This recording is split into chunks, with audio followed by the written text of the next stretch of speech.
Alright guys, so let's get started on the last bit of this unit. So we're going to go through 1.8 all the way to 1.11 on this unit. So we're going to finish unit 1 with energy flow, ecosystems, food webs, and the 10% rule. So some of the things that you'll have to know are going to be your food chains, trophic levels, and your food webs. Everything basically comes full circle when it comes to our ecosystems and our environment. So you need to know the different kind of trophic levels, so from producers all the way to consumers, who's at the bottom of the food chain, who's at the top of the food chain, who gets the most out of that food chain, and basically where all that energy goes. So on page 63 is where you're going to start, and basically you're just going to read through this, and you'll see like who eats who, what decomposes what. So depending on what kind of animal we're looking at, if we're looking at a caterpillar, that would be the first consumer, so primary consumers. If we're looking at plants, those would be your primary producers. Okay, so we're gonna flip the page over here, and we're gonna look at different food webs. I want you to take notice on certain food webs, such as this one. So this is just an aquatic food web. Sorry for the glare. So you'll see the phytoplankton will be at the bottom of that food web, and they provide for zooplankton, krill, and then those krill provide for certain penguins, petrels, fish, and so on and so forth until it goes all the way up to the food chain, currently ending with us. So we are at the top of that food chain. And not only that, but once most of these animals have been consumed or have died, then the nutrients from them will come back and supply nutrients for the phytoplankton, restarting this food web. Thus a negative feedback loop. Okay, same thing over here. So this is a little different. This would be your food your food so you have your food web, and then you have your food chart. So you have your first trophic level, which is your producers, then first consumers, herbivores. You have your secondary consumers, you have your detrivores, so these are your scavengers and decomposers. Of course, your tertiary carnivores, or consumers. Okay, so first trophic level, second trophic level, third trophic level, fourth trophic level. Again, depending on kind of animals that you use, they can go all the way up. So one of the things that you guys will have to know is basically that depending on what happens in the environment, some of the, like, this is a balanced negative feedback loop. Okay, so if you look at here, you'll see how plants basically feed into decomposers. All these feed into decomposers. Decomposers then break down the nutrients needed for plants to grow, and then they can provide that same chart, that same web. Now, if we take out the detrivores, now there's no more nutrients in the soil. Plants can't grow, caterpillars can't feed, birds have no prey, and falcons have no prey. So that would be a positive feedback loop. In other words, something was taken out, and eventually leading to some kind of change in that loop. Okay, so different animals comes in, a different insect comes in, different bacteria comes in, etc., etc., etc. Okay, so rule of 10.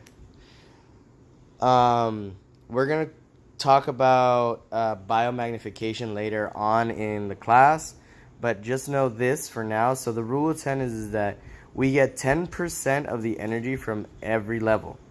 Okay, 90% is released as heat or energy. So from the plant to the caterpillar only gets 10% of the energy produced by plants. And the bluebird, same, only gets 10% of the energy produced by the caterpillar. Falcon only gets 10% of what's produced by the blue jay, and so on and so forth. If you look at the food web, it's the same. Now, if you really think of the populations of these things, phytoplankton, there's billions and trillions of phytoplankton in the ocean, and then krill, there's millions and billions of them, and then fish, there's millions of them, petrels and penguins, there's thousands of them, and then so on and so forth. The numbers start getting smaller as the consumers get bigger.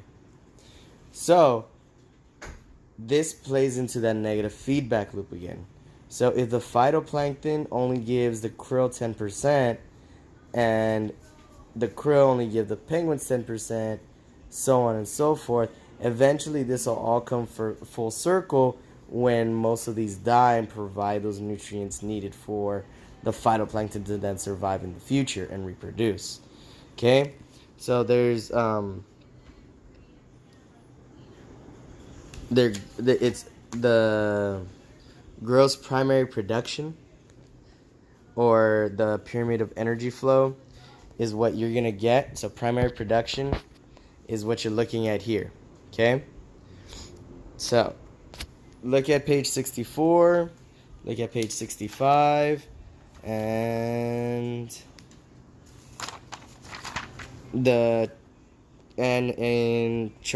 page 66 as well. Okay, this will go over gross primary production, just so you know how the biomass actually works, and how we actually get our energy, or how much energy is actually given to the next trophic level. Okay, all right, now let's move on to page 44. Okay, in page 44, I just want you to basically look at this chart right here. Okay, so it's basically just looking at energy and how we get it and what's most important of it. Okay, so from 44 to 46 is going to talk about the laws of thermodynamics.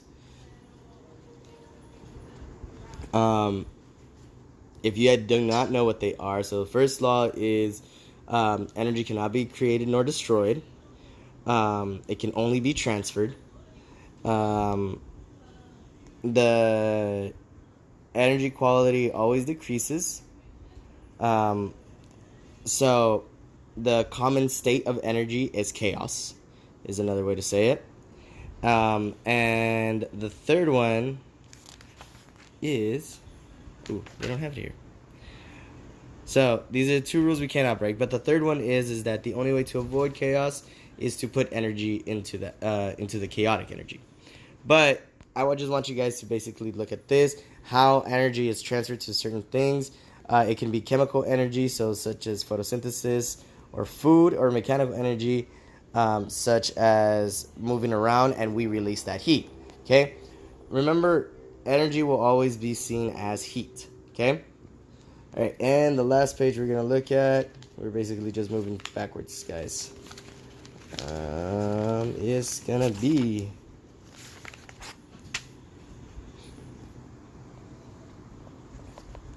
33.